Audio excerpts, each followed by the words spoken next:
sebuah peristiwa yang terjadi setelah proklamasi kemerdekaan Indonesia pada bulan Agustus 1945.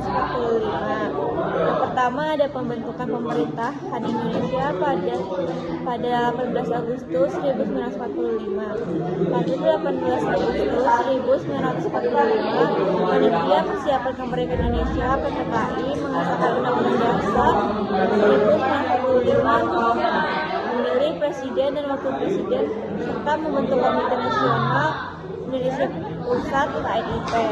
Yang kedua ada penetapan UUD 1945 sebagai Konstitusi Republik Indonesia pada 18 Agustus 1945.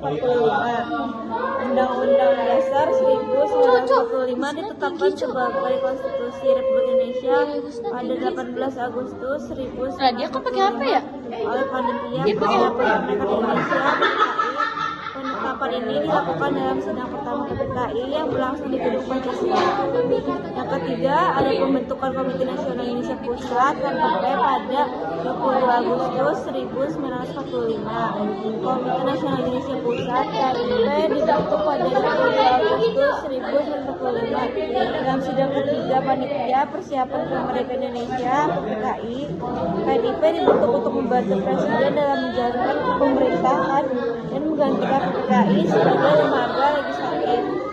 Yang keempat ada pengalihan tugas PPKI ke KNIP pada 23 Agustus 1945. Pengalihan tugas PPKI ke KNIP dilakukan pada 22 Agustus 1945. Ketika PPKI memutuskan untuk membentuk KNIP, Komite Nasional Indonesia Pusat, pembentukan KNIP ini diumumkan oleh Presiden Soekarno pada 22 Agustus 1945.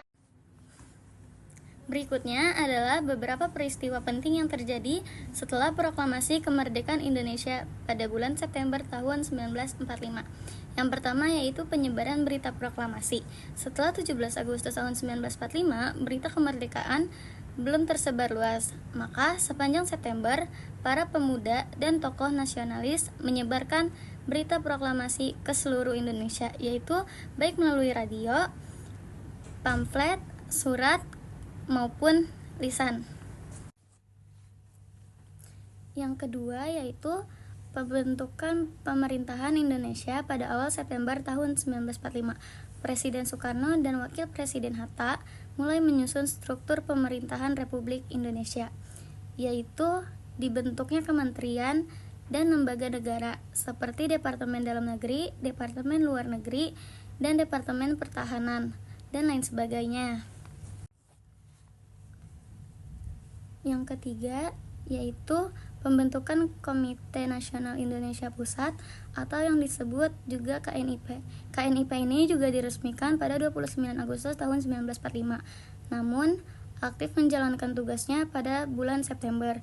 KNIP ini juga berfungsi sebagai badan legislatif sementara sebelum adanya pemilihan umum. Bertugas membantu Presiden dalam membuat keputusan politik. Dan yang keempat itu kedatangan Sekutu dan Nica pada 15 September tahun 1945. Tentara Sekutu Inggris datang ke Indonesia, khususnya di Jakarta, Surabaya, dan di kota-kota besar lainnya.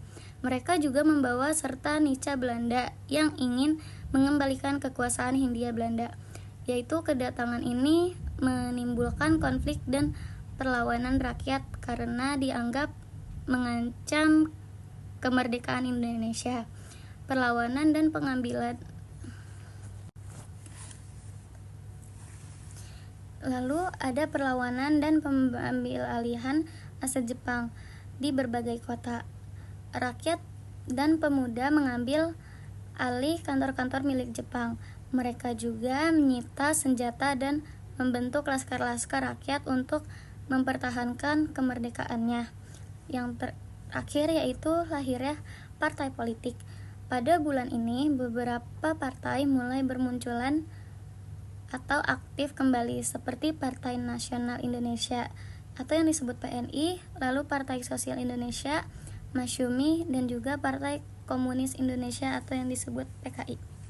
Assalamualaikum warahmatullahi wabarakatuh. Saya Bima Satria, saya akan menjelaskan kejadian-kejadian setelah proklamasi pada Oktober 1945. Pertempuran 5 hari di Semarang pada 15 sampai 19 Oktober tahun 1945 terjadi akibat serangkaian peristiwa pemicu, termasuk kekacauan yang disebabkan oleh larinya pasukan Jepang.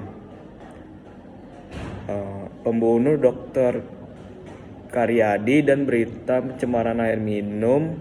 Selain itu, pergerakan tawanan Jepang yang kabur juga menjadi bagian dari latar belakang pertempuran itu tersebut. Assalamualaikum warahmatullahi wabarakatuh. Saya Tian. Hari ini saya akan menjelaskan peristiwa-peristiwa yang terjadi setelah proklamasi pada bulan November. Yang pertama ada pertempuran Surabaya 10 November 1945. Ini adalah salah satu peristiwa paling bersejarah setelah proklamasi, di mana pertempuran pejuang Indonesia dengan pejuang sekutu yang dipicu oleh penurunan bendera Belanda di Hotel Yamamoto pada tanggal 19 September 1945 dan ultimatum Inggris pada rakyat Surabaya agar mereka menyerah. Dan juga meletusnya peperangan ini terjadi pada tanggal 10 November 1945 terjadi karena tewasnya Brigadir Jenderal Malabi pada pertempuran ini, dan pertempuran ini diperingati sebagai Hari Pahlawan Nasional. Lalu yang kedua ada pembentukan TKR Laut dan TKR Udara. Pada November, Tentara Keamanan Rakyat atau TKR adalah cikal bakal TNI membentuk cabang udara dan laut. Ini adalah langkah awal untuk kekuatan militer Indonesia agar terorganisir. Lalu yang ketiga ada aktivitas diplomasi. Indonesia sudah melakukan berbagai aktivitas diplomasi untuk mendapatkan pengakuan dari internasional. Pada November sudah ada berbagai pertemuan kepada para sekutu, walaupun belum mencapai kesepakatan damai. Lalu yang keempat ada pemindahan pemerintahan darurat. Akibat situasi genting di Jakarta dan Surabaya, beberapa kegiatan pemerintahan dan kegiatan kemerdekaan dipindahkan ke Yogyakarta dan ke Sumatera.